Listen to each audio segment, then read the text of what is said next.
Yeah, baby. Yeah, baby. All right, it's Tuesday already. I was thinking about doing this yesterday.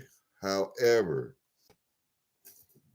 I didn't get anything on Saturday in the mail while I was gone, so I have to do it today. Well, what we have, and I have to find it here, is a package. A package from StackANN.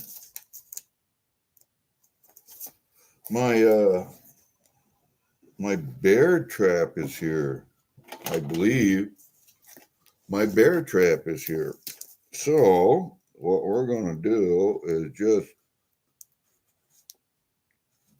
take that like that, and we'll open this up. But the next thing we got to do is talk about my range trip to Range Tec in Mercer, Missouri. That's owned by my buddy and a Special Forces guy, Buzz Mendenhall. And we had a pretty good day. We actually got some pretty good data on this rifle and my skills with pistols. I found out that remanufactured ammo from, and I won't mention the company's name, but some of the remanufactured ammo that I've been ordering and using really doesn't like to work in one of my pistols. So maybe it's because the pistol is new. Maybe it's because I didn't have enough lube. Maybe. Whatever. But we have one round stuck in the chamber, live round stuck in the chamber. And one of the Special Forces weapons guys showed me a technique for getting it unstuck other than using a hammer. So it worked out pretty good. And then I went to using a different pistol. I took four pistols. I took a CZ P07. I took my Canic Elite subcompact. I took a Glock 43X. I took a FN Reflex. What else did I take? Maybe those were the only four. Oh no, I took my SIG 365. So I took 5 handguns and one rifle. And I got it here on the table. I'll show it to you.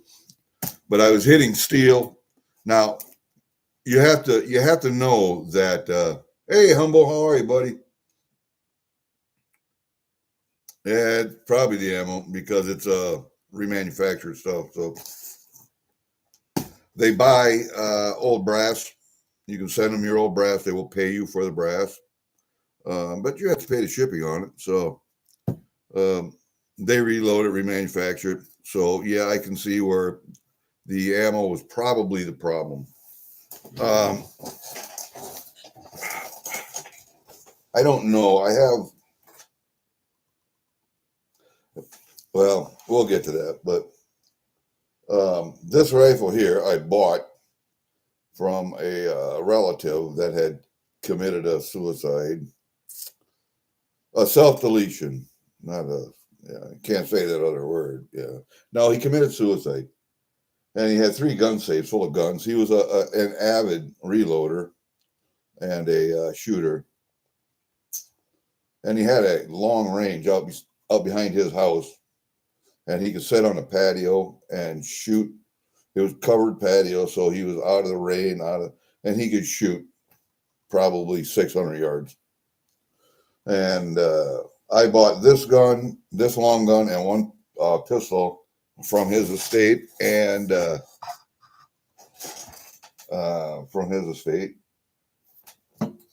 and a whole bunch of ammo, especially reloaded 9mm and reloaded 6.5 Creedmoor. And there's a couple different bullet designs in there. And so I was just using solid jacketed stuff, solid nose stuff. I have no idea about this gun, how the scope is mounted, who mounted it. I have no idea what the bullet weights are, what kind of bullets they are, other than just by looking at them, and what kind of powder and what grainage. I was operating in the dark, completely in the dark. And after we took a few shots at 100 yards, we found that this gun was zeroed for probably 600 yards.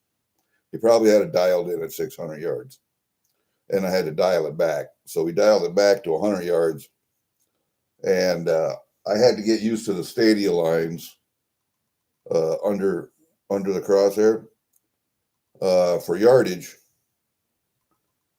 But eventually, I was hitting steel out to 800 yards, and it was raining so hard and so much fog in the valley that we couldn't actually see. I could see the 900-yard target in my scope, but the guy that was spotting for me, he couldn't see it in his spotting scope. So we had to I took a couple of shots at 900 just to see if I could see the steel moving. I thought I saw steel moving in my scope, but the spotter said I can't see it. So we left it at that. 800 yards was good enough for me.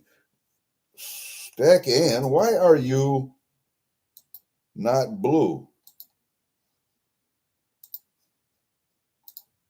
Well, you are now. Anyway, so I'm hitting steel at 800 yards, and granted, this is a half of a man-sized target, so from the waist up, and a hit is a hit on steel, but that's further than I'll ever shoot anything hunting ranges. I mean, normal hunting ranges 300-400 yards would be probably 400 yards would be the max that I would shoot. But if I can hit steel 800, I'm happy with that. I'm happy with that. So you guys are going to be amazed. There was a guy, my buddy from the next town over here. He was also in the 12th with me, but he was in the 82nd, and I don't know what else he was in. But anyway, he took his 260, and he's got a 260 with a 22-inch barrel on. And I think he ran out of juice at probably 700 yards. I don't think he hit at 8. But we were shooting 1, 1, 1, 1. And his 260 is on an AR platform. And my 6.5 Creedmoor is on American, or Ruger American. So this Ruger American only has an 18-inch barrel on it. And I can still hit steel at 800 yards with an 18-inch barrel. So StackANN, say something again. How come? Hold up here. What the fuck? No, you're a standard moderator. You should be blue now. You should be blue now.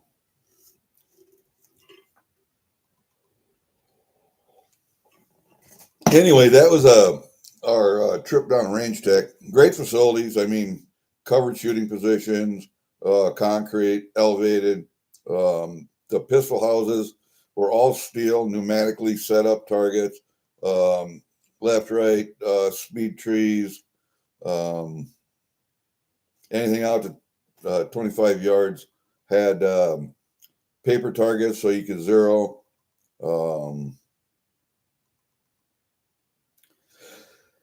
4 different pistol houses, and one pistol house was a computerized. You could either go fast, medium, or slow, but you had to clear a doorway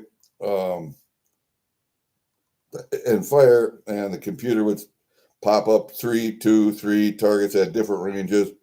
One at 25, 2 at 10, 5, 20, 25, 15. It was just pop them up, and you could do it either pop up slow, fast, whatever. But that was that one will humble you. That one will humble you. I found out I'm not as good on moving targets as I should be. But anyway, here's a couple that I took. I don't know if you can see them. There's my Ruger American right there in 6.5 Creedmoor. They're up here because I got to clean everything. I got 2 cleaned last night. Here's the other 2. There's the CZ and what is that other one? Oh, that's the Canic. The one that's taken apart is the Canic Elite, and the one up here is the CZ P07. But the other 2 are out. I took them out already, so I cleaned them last night. I'm sitting here on the internet listening to streams, and I'm just cleaning guns. But yeah, I got that Ruger American is a shooting little fucker there. I can tell you that. But man, look at that Burris scope on there. That's a 3x22 by, what is that, a 60 millimeter objective on that thing, or 50? That's a nice gun. Now I bought that Ruger American and 3 magazines and all the ammo. I'll bet there's probably 1,000 rounds of ammo in there or better. And I bought it all for $1,000, so I thought it was a good buy. And the Canic that I bought was a Canic SFX.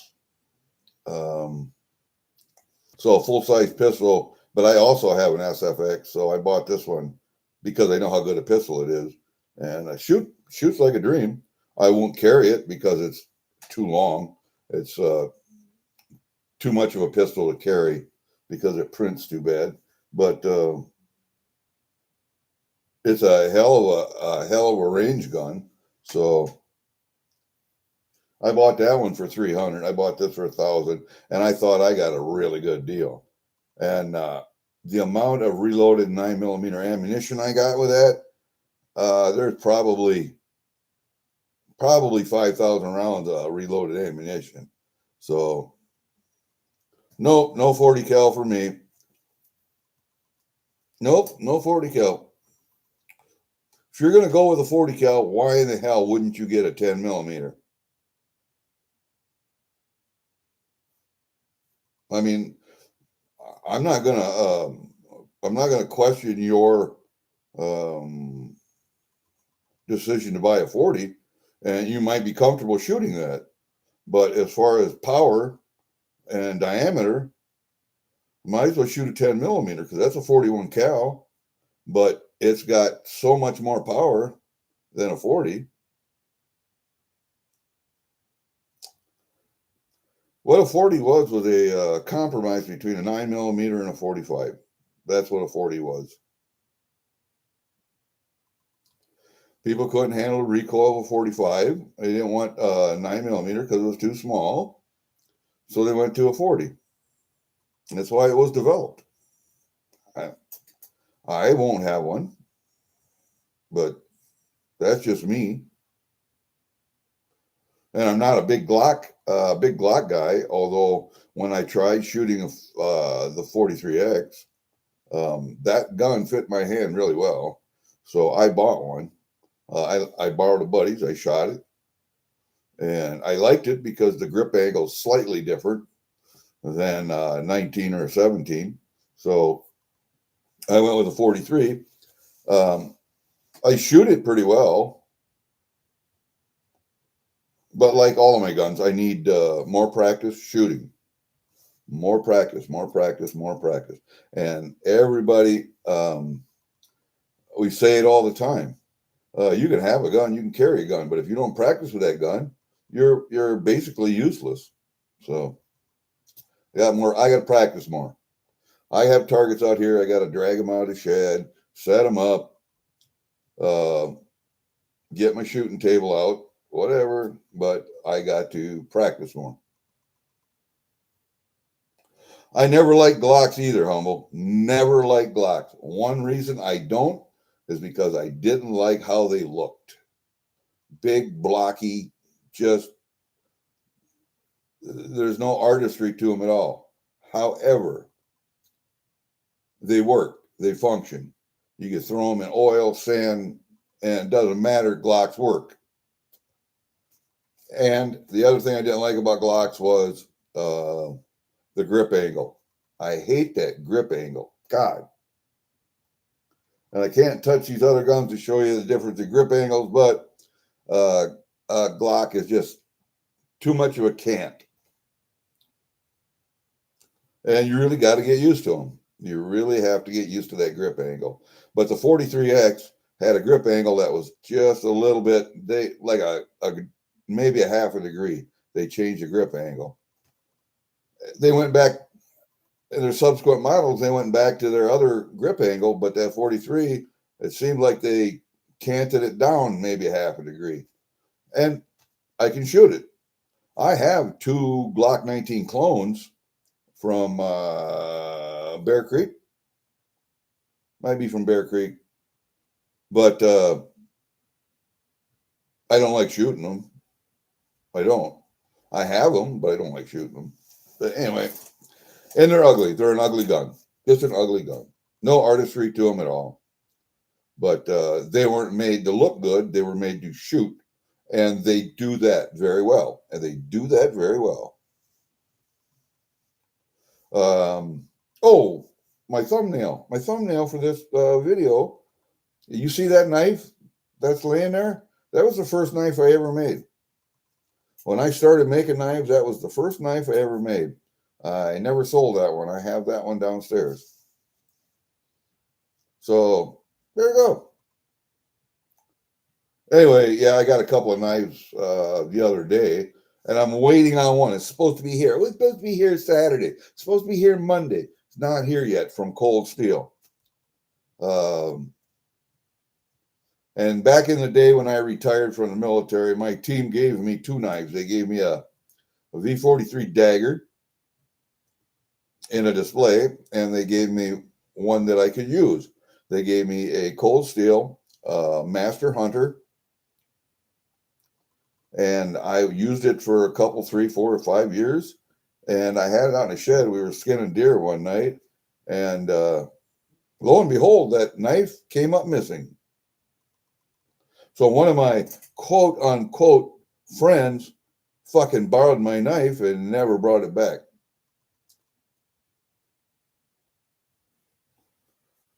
So after all these years, I just decided I'm going to buy that fucking knife back. And so I did.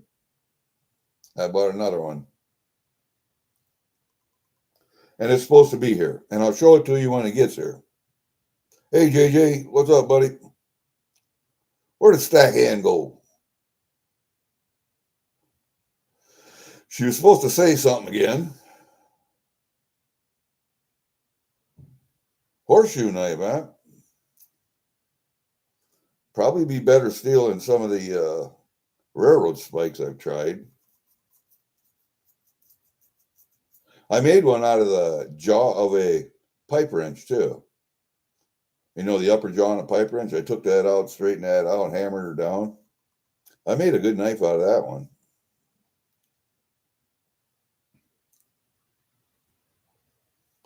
Oh, yeah, I've done lending shit to people. Fuck that. I am not lending.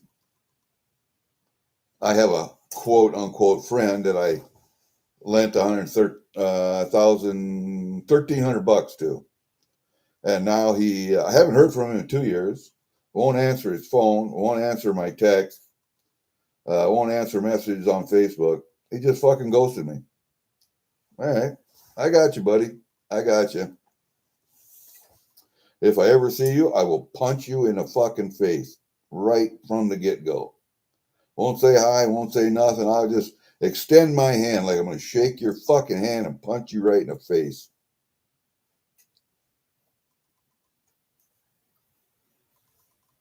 So anyway, yeah, well, $300 sprayer. What do you suppose that Cold Steel Master Hunter costs? That's a $150 knife. So, whatever. You find out, and you know, another thing that really bothers me is when people borrow things and they break them and they'll bring them back to you broken. They won't fix the fucking things. They won't fix it. If you're going to borrow something, you break something, you fix it. You bring it back the same way you borrowed it. Just the way it is. You're going to borrow somebody's truck. Say you're going to borrow somebody's pickup to move something. If it had a full tank of gas, when you took it, you bring it back with a full tank of gas. That's only common courtesy. All right. No, I didn't take any videos or pictures down at Range Tec because I was too busy shooting, but we had one guy that did from our Special Forces Association. He was taking pictures and stuff. So when I get a chance to get those, when he downloads them to me or sends them to my phone, then I can download them to the hard drive and I can show you guys. But yeah, thieves suck. Coins and sheet. Coins and sheet. Would this be like I dig sheet? Could be. Because he's blue.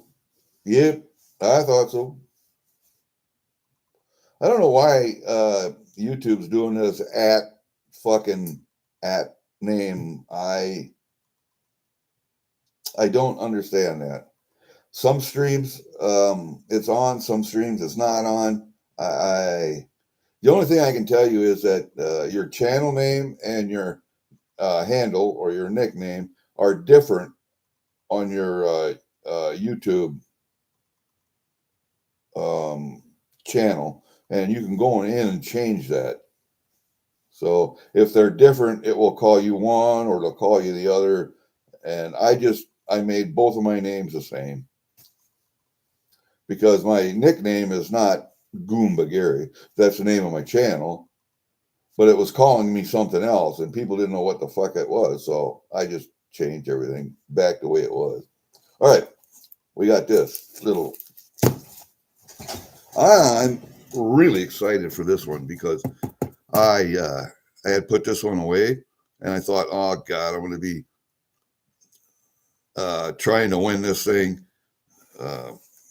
And lo and behold, I think the next race I won and I got the damn thing. So, all right, let's see what we got here. Let me bring the camera around here like that.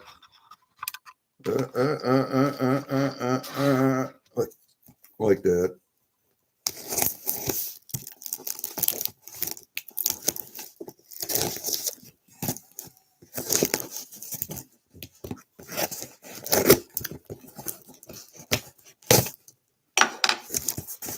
That Angry Warrior box, Angry Warrior tackle box package opening tool works very well.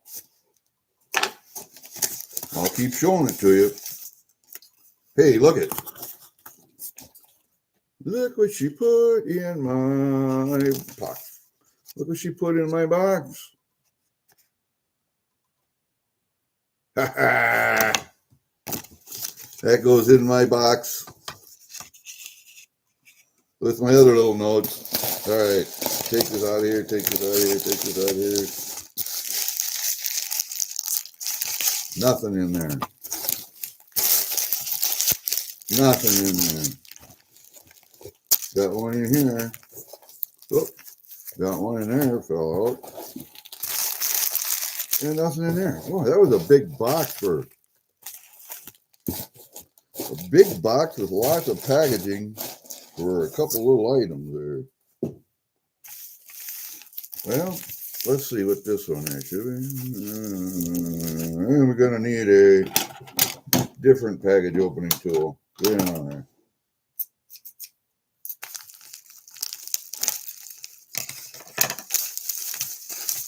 What have we here? Okay, where are we at here? Of course.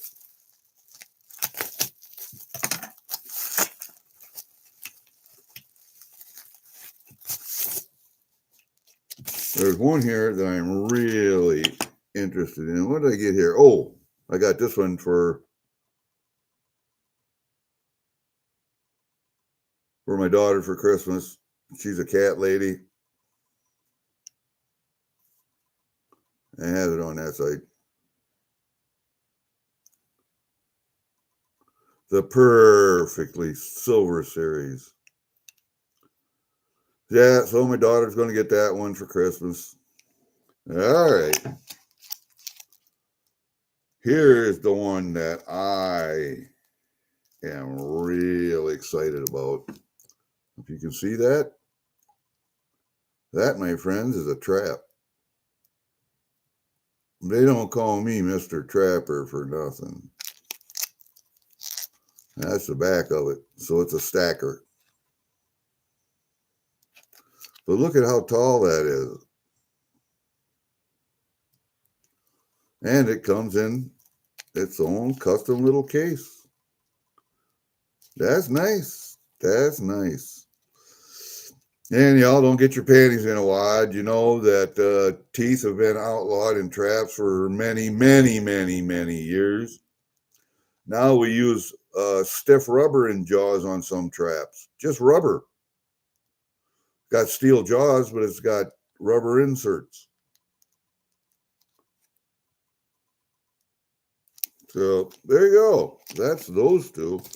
Now I'm kind of don't know what the hell this is unless that's just packaging. It might be just packaging. I don't know. I don't think I had anything else. But, oh, that's the box for the bear trap. That's what that is. Okay, yeah. I didn't think I had anything else coming from her. But, oh, the box is neat. That's just neat as fuck.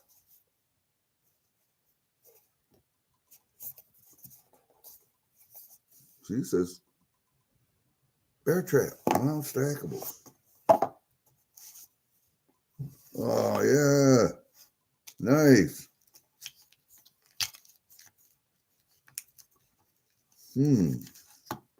Not really sure how that goes. I would think it goes like that, but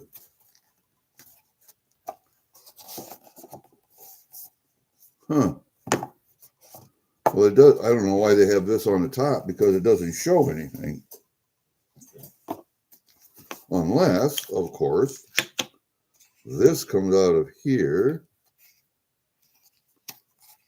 No, I can't see that works like that either. You see, it's got the little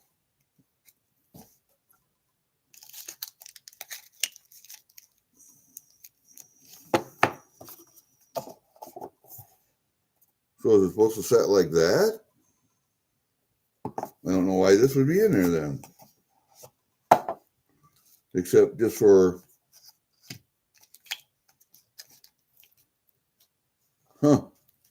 that's odd, very odd, but I do like the box. So as you set there like that, set that on top. I was enamored when I first saw that on our website. Nope, I'm getting that one. No, I'm getting that one.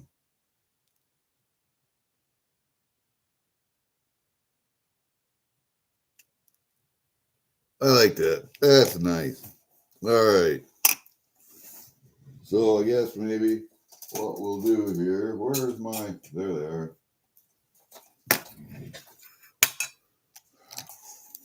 We'll just go like this. We'll put the bear trap right behind and we'll put kitty cat right there like that. We'll put kitty cat right there like that. So yeah, love it, love it. Then we got this that goes with it.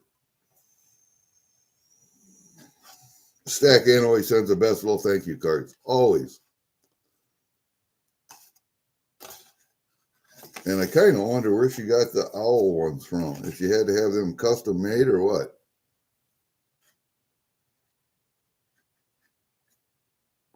I got to take this bear trap over and show my brother. As you guys know, that they do make miniature traps of all different makes, models, and brands. Little miniature traps. You could actually wear them for earrings. Um, and he has a whole collection of them. I don't. I thought about it at one time, but there's so many of them I just don't want to piss with it. The bare naked trap? JJ, what am I going to do with you?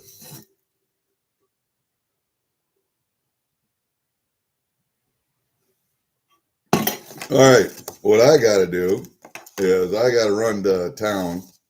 You guys may not know it, but my mother-in-law is dying. She is in hospice right now. Doctors had to set her down, her and her husband, my father-in-law, sat him down with my wife present and give her the news that we've done all we can do for you. You are going to die. And you have to have that conversation with a dying person at some point. You have to have that conversation. Now, let me get back up here. And the thing is, the person dying doesn't want to, of course. They don't want to leave the known for the unknown. But they also have to be realistic. And yes, you'll cry. Even my stepdad did when he thought he was going to die. And that's a big, powerful man. And you have to have that conversation with him. And so my wife has been staying, and it's only like 12 minutes away, 15 minutes away. So she can run over there. She's making food here, taking it over, putting it in the refrigerator over there so they have food.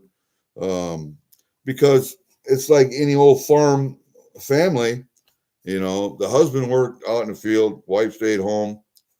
She cleaned, she cooked, she raised kids. And he has no clue how to cook. He can't cook for himself, or very, very basic. And I don't know what's going to happen to him when my mother-in-law does pass, because he is just going to be, I don't know, man. He's got like 36 acres over there where he lives. That's all in CRP, and they built a new house there. But he has this 157 acres over here where I live, because this is the old place here. So we got 157 acres around here too. So I don't know what this is. This is all for the 80 acres that's here that's farmable. That's all leased out to my wife's brother-in-law, my brother-in-law, and his son. So they're farming that. So it's family being farmed. I get to run around the woods as much as I want and say who goes down there and who doesn't. So I've got the best of both worlds. I don't have to own it, but I get to play in it, and I get to say who goes down there. So I don't know when my mother-in-law dies what my father-in-law is going to do. Whether he's going to stay there and try and live there by himself, and my wife has to run back and forth, or if he just sell that 36 acres in the place, put the money in the bank, and then come live with us or whatever. I don't have too much stuff here that's handicap accessible right now. We could put a ramp out the front door. I mean, we made it for that, but we never put the ramp in until we needed it, of course. And I got 2 bedrooms up here I could use. I got the radio room in the office, and I got where I'm at in my bedroom, and my wife has a separate bedroom. So we could put ours together, and he could go in that bedroom if he, yeah, we could do that, or clean out that office too. Doesn't matter. Hell, I could even go downstairs and sleep, but I got 2 bedrooms downstairs too. I just hate climbing up and downstairs. That's my knees are shot, so I don't like stairs. Yeah, it's a hard conversation, but you still have to have it, you know. What are you going to do with your property? What are you going to do with your bank accounts? What are you doing with this? What are you doing with that? And my wife is she was co-executor of the estate until her younger sister passed away. And now I don't know if she's a co-executor, if she's the sole executor. I don't know. Not my business. I don't want to get into that. I really don't. So all I know is that she is probably going to inherit. See how many children are left living? 1, 2, 3. Plus, you got 1, 2, 3 grandchildren. So she's probably going to inherit 30 acres. Where she takes her 30 acres from, how they're going to divide that up, who's going to pay who what for farmland value as opposed to river bottom and woods value, how they're going to mix and mingle, and I don't want to know. I'm too old. I don't give a shit anymore.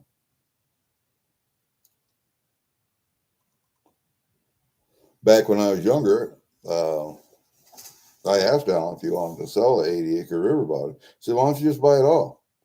I said, I don't have that much money. How much you want for it? Well, he figured up at the time farmland was whatever it was worth. It was $2 million. I ain't got that money. And I'm not going to put myself in hock for that much money. And maybe I should have. I don't know. But I didn't want to, so I didn't do it. And farmland is even more expensive now. So it's probably half again as much. So there you go. So anyway, what I have to do is go to town, and I got to stop at the courthouse, and then I got to run out to the in-laws' place, and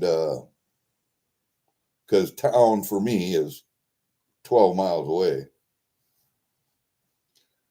And so I run out to the in-laws' place and take my wife some clothes, her uniforms for work and stuff, and I got to take her out her mail because there's some important mail in there that she should be looking at. And then we'll stop and see how they're doing also.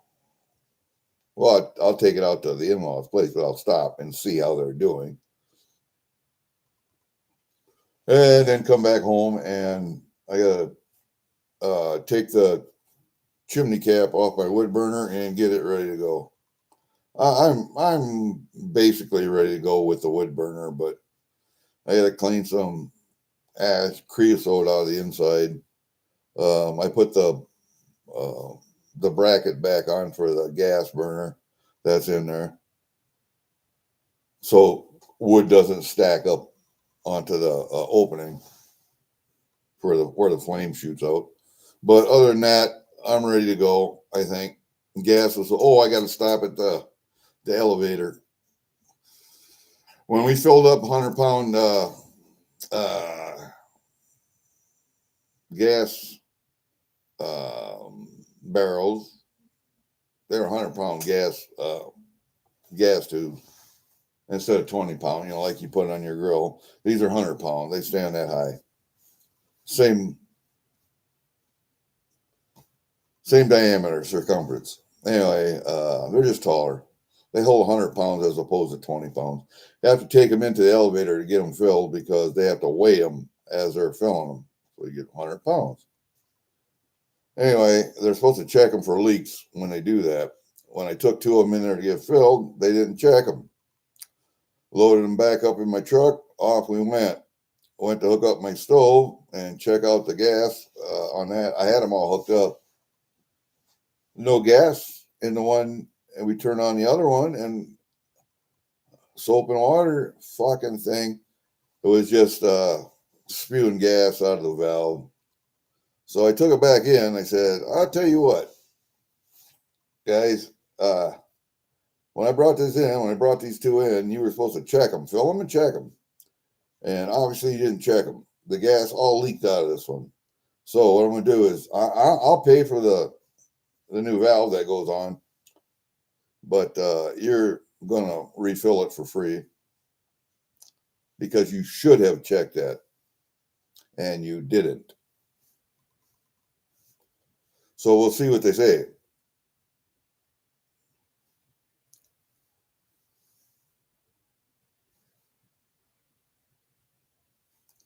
Farmland preservation, is that a DNR program? Is that a state program? What is that?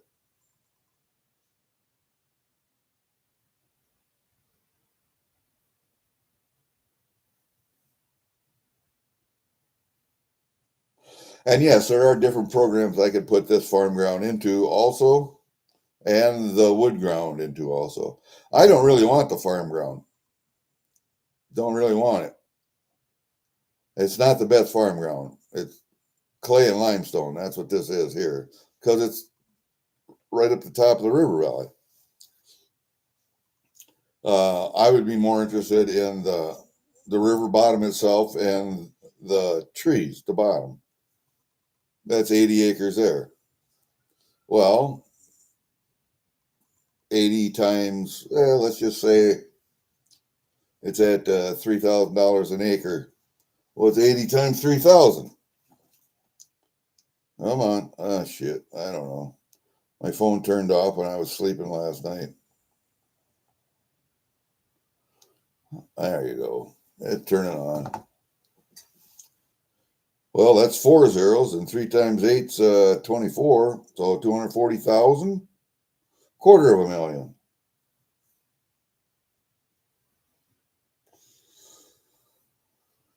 I could possibly buy that and still have some left over. I mean, I could have it paid off and still have some left over, but do I want to? No. I'd rather buy it and put it into a conservation reserve program.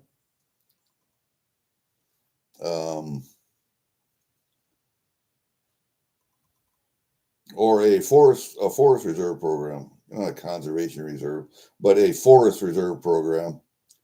And then the state foresters would come in and they would look at what trees needed to be taken out, what trees could stay, and then they would replant trees.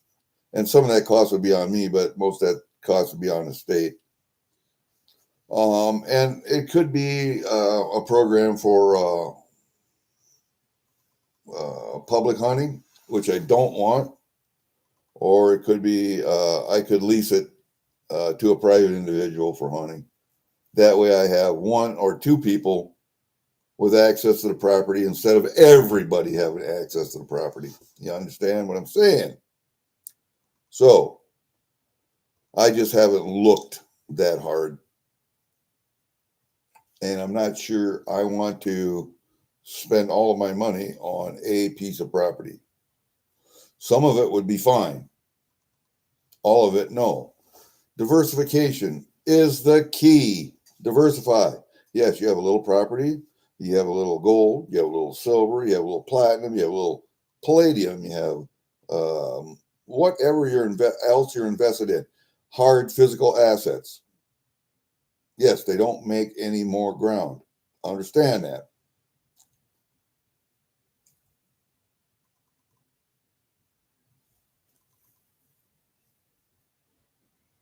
What I wanted to do was buy a couple of these abandoned farm places that were around the country, because everybody's looking for a place out in the country to build. They don't want to be in town. They want to be out in the country. Little 2-acre places, 1.5-acre places that were abandoned years ago. The grove is still there. The well might still be there. Electricity probably not there, but just going in from the road, gravel road, wouldn't take much. And somebody could build there because there was a house there at one time. Some of those old farm places, there was a house, a barn, a corn crib, and all those things have all since fallen in and returned to the land. They've just rotted away, or they've been burnt. And there's one right up the hill, probably 2 acres. There was a house. The only thing that there is one car, like an old shed. It's that size for a 1-car garage, and it's falling down. But the old windmill's there where the well was at, so you still have to dig a new well. And part of the foundation for the old house is there. There's a couple of them like that around here. So they could be used to make just a small farm place again. But the old farmers that have them don't want to sell them. Well, we could farm through that. Yeah, and it's going to take you $10,000, $15,000 in bulldozer work and trucking fees, haul that shit all out of there to make it suitable for farming again. But they don't want to get rid of it. So state and county. Okay. Yep.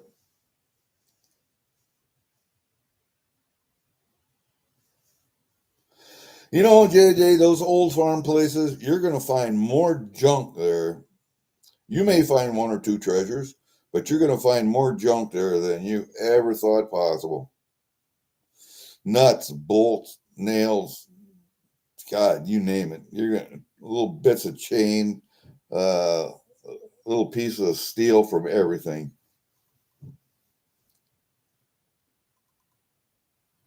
I thought about getting a detector.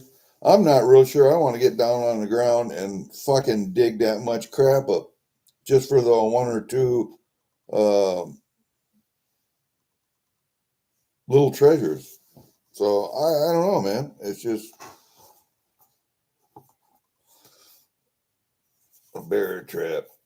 Who made that anyway? Was that in Talio?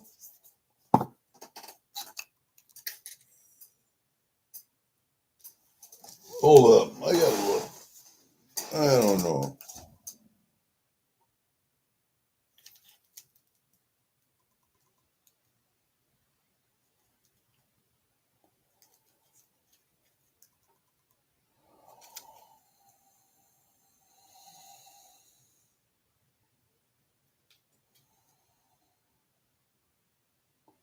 Well, it does say AG999 1 ounce, but I don't see who made it. All right, Humble. We'll see you later, buddy. Thanks, man. I got to leave here too pretty quick. I don't see where it says who made this.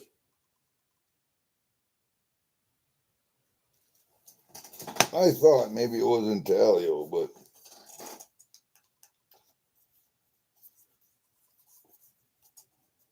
huh.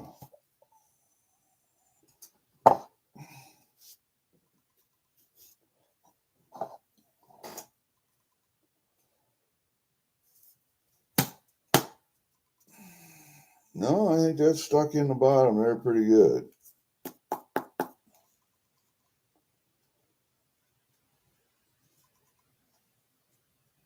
I could tell it was never put in this box because it was in the, it's in this. Because if you try to put it in the box, it will fit the piece, but it won't fit the plastic. So I could tell it was never in there.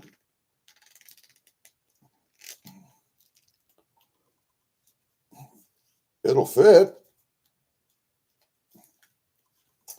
I got it in there like that.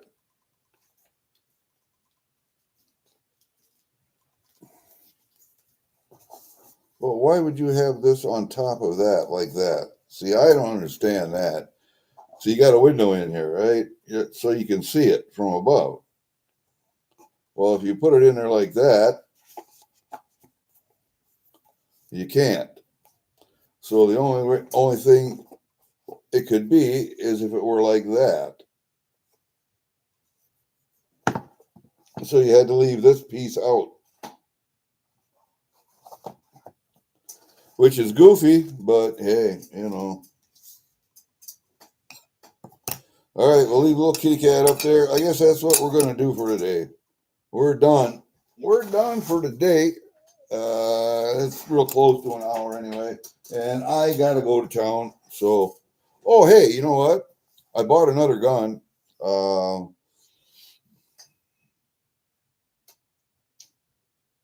It's an FN, but my buddy wanted $1,000 for it. So I said, okay, or you take gold and silver and trade? He said, yeah, of course. Okay. Well, I started looking at prices, what SD Bullion or Kitco was yesterday. So what I decided to do was give him 2 1/10 maples and a 1 gram maple and a 3/4 ounce, or is it half ounce? Half ounce Canadian polar bear. That should be right at 990 some bucks. And I'll see if he's good with that. If he's good with that, that's what we'll do for that gun.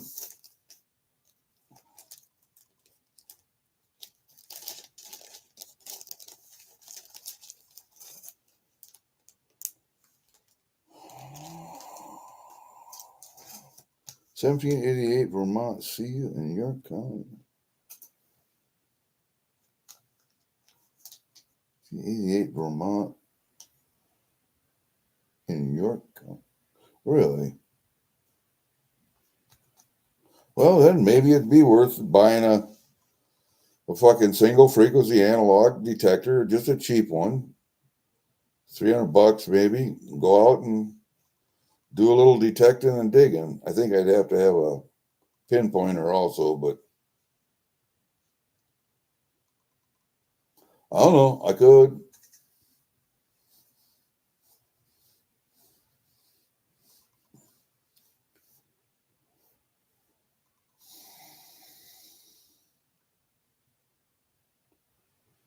Huh. Okay. Well, maybe it'd be worth it. I don't know. All right. That's what I got. We're going to do that. Oh, hey. I was going to give away something while people were here. You guys know what a trigger lock is? I don't know if anybody uses them. I don't use them. Since I'm the only one here, besides my wife, my girls know how to shoot and handle guns, so I don't have any grandchildren, but here you got the little key. Here's the trigger lock, and it just, you screw it. It screws together. It goes on your trigger and trigger guard. I was going to give that away, but not enough people showed up, so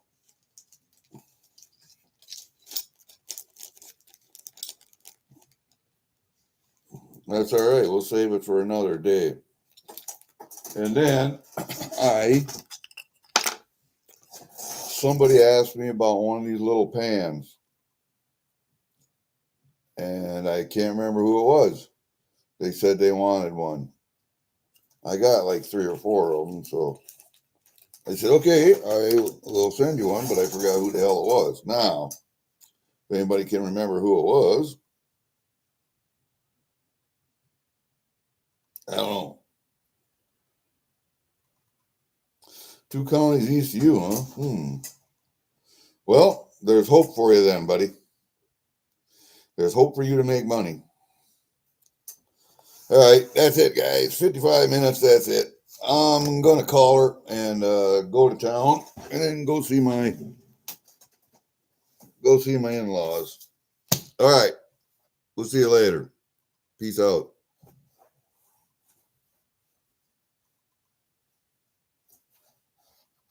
Do do do do do do do.